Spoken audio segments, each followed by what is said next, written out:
I think curiosity helps you see the things that you don't have the eyes to see.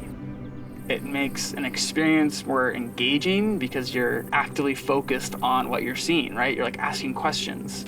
And curiosity is also, I think, just like a really fun journey to be on, because it's always changing and growing and evolving, and that's nature.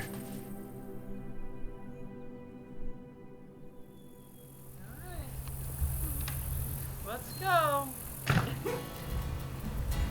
My name is Charles Post. I live here in Southwest Montana with my wife Rachel and our dog Canute. I'm an ecologist.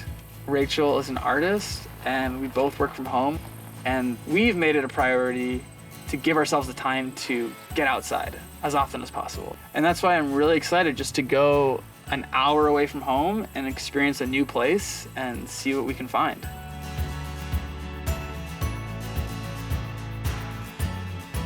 My interest in ecology started out just birding with my grandmother and being outside. And then I realized, whoa, people get paid to go and catch frogs and fish and live in a tent. And that hooked me.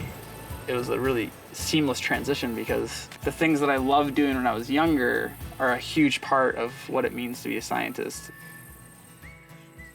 Social media is an incredible tool to engage with people and have conversations about maybe a complex topic. But it's also a great place to house your body of work, right? To house all the material that you think is important, that makes you excited as a creative, and puts it into a public setting where you can engage with people. And I've really enjoyed that.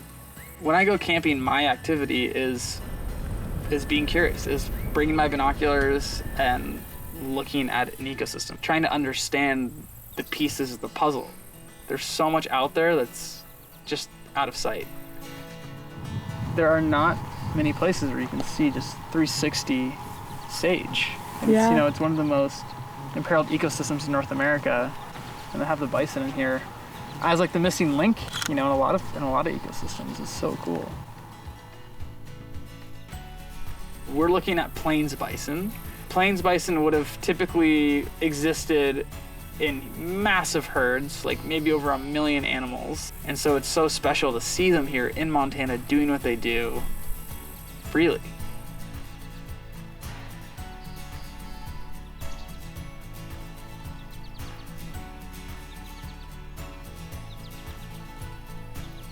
We should care about the places where we take our weekend road trips because we are part of nature. And I think nature levels the playing field, and I think it brings us all back to that realization that we require clean air and clean water and soil for our food. And by connecting that trail and that hiking experience you had with the systems that ultimately put food on the table or provide clean air, just makes us more connected to one another, but also to this really interesting, cool, dynamic planet we live on.